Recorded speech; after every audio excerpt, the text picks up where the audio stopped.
Good morning, CMS. We finally have a bunch of new arrivals here on the cart, and I wanted to preview some of them for you, and they will be available for checkout today. The ones that I feature on the video will be available on the little table right as you walk in the door, and all of the rest of these will be on the new arrival shelf in the back of the library with the sign.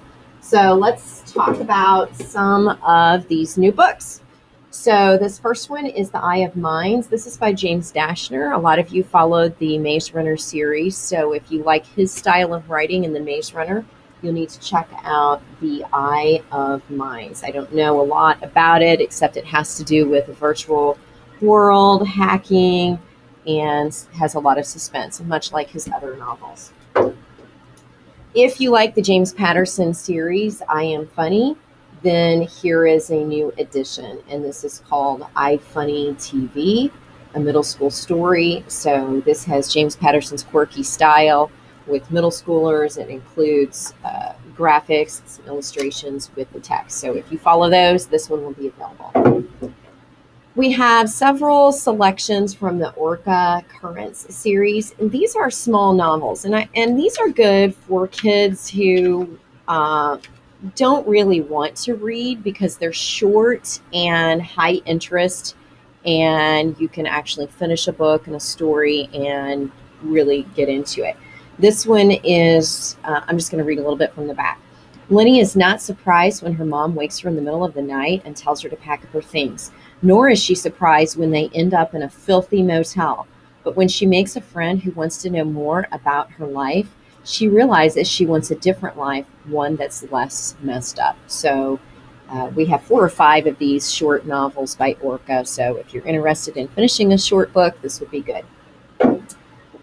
Here are a couple nonfiction selections for sports enthusiasts. So these are career related, and this one is about sports broadcasting. So maybe you are a good athlete, but you want to get into the broadcasting aspect of it. So this is a short book that explains some of the schooling you might need to receive and things you need to do to get into that career field. And then going right along with the careers on the field is working in college sports. So if you wanted to work at a big, let's say a Big Ten college for football or whatever, this kind of tells what you would need to do to get there for that. Here's a cute nonfiction book called Zombie Runs. So if you like running, if you like zombies, this is a mix and has some pictures and some history and some things people have done to promote that kind of activity. So I thought that was kind of cute. And then I have a lot of graphic novels. I'm not even featuring all of them on the video, but here's 4 volumes about Star Wars. So we have Episode 5, The Empire Strikes Back. Volume 4, here's Volume 1 of The Empire Strikes Back. Well, it looks like all of them are related. And we have 4 volumes. And there are tons of other graphic novels in this shipment of new books. Here's another graphic novel, and this is Plants vs. Zombies, Time Apocalypse. So this one looks really good, and I've got lots of kids that wait in line for these. This book is The Last Kids on Earth, and this is a book that's not considered a graphic novel, but it has a lot of illustrations mixed with the text. So it's one of those kind of half and half. So if you're interested in that. Who read Pivot Point, which was one of the award books featured this year? We have Split Second, which is the sequel to that. Pivot Point was the last award book that I read. So it goes back and forth between the 2 lives that she can choose. So if you like that book, you need to come and check this one out. And then, of course, from the book fair, I got Ripley's Believe It or Not Special Edition 2016. So I know a lot of people like these. They're checked out a lot. So some of them have fallen apart. We've had to get rid of some of the older ones. So here's a new one for the collection. And these are just one of the things when we have a book fair and we have some good sales, I'm able to pull some books from the book fair with the bonus points from our sales. And this is an example of one of the books that I chose. Here is another book that is nonfiction, and it's When the Worst Happens, Extraordinary Stories of Survival. And in fact, I have a lot of survival books coming up. This one's nonfiction, so this is going to feature actual people and some of their survival stories. We have a storm, a cave-in, trapping some miners. We have a boat capsizing, struggling to survive on an island. We have someone surviving in the jungle. And a lot of these are younger. Here's an 8-year-old, 19, 12, 17. So if you want to read about people and the skills that they use to survive in real situations, this would be a book for you. And then I have 2 fiction books that deal with survival. The first one is called Terror at Bottle Creek, and I just want to read a little bit about this one.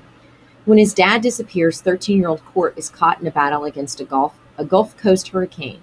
Court's father is a local expert on hunting and swamp lore in Lower Alabama and has been teaching his son everything he knows.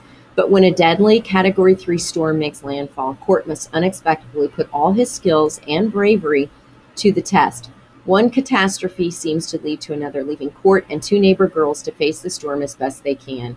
Amid miles of storm-thrashed wetlands filled with dangerous, desperate wild animals, it's up to Court to win or lose the fight for their lives. So I like survival stories. They're usually pretty suspenseful, and you learn some things along the way. And then this one, The Skeleton Tree, Only the Wild Survive is the subtitle. And it's another survival story. So less than 48 hours after 12-year-old Chris sets off on a sailing trip down the Alaskan coast with his uncle, their boat sinks. The only survivors are Chris and a boy named Frank, who hates Chris immediately. Chris and Frank have no radio, no flares, no food. Suddenly, they've got to forage, fish, and scavenge the shore for supplies. Chris likes the company of a curious, friendly raven more than that of the prickly Frank. But the boys have to get along if they want to survive. So another survival story. 2 fiction and 1 fiction. And then, of course, girls, I have the typical crush, friend, drama story. So if you like that kind of stuff, this one is Everyone Knows How Crazy Junior Is, but Autumn Falls Never Imagined It Would Be So Flirty. So this just gives you an idea. It's an Autumn Falls novel, and it's called Autumn's Kiss. So if you like that kind of fun, easygoing novel, that's available. And then I just thought this one was cute, and it's Animal Hospital Rescuing Urban Wildlife. So this one has just lots of sweet little animal stories and sweet little animal pictures. So animals that are rescued in urban areas, which are more city-like areas. So if you like sweet, cute little animals and reading about their stories, which I read about animals on Facebook all the time, that would be an interesting book for you. So that's what we have. At least that's what I featured. And then we have a lot more down here on the second shelf. So I hope you will stop by the library today or tomorrow and get something new. And have a good day.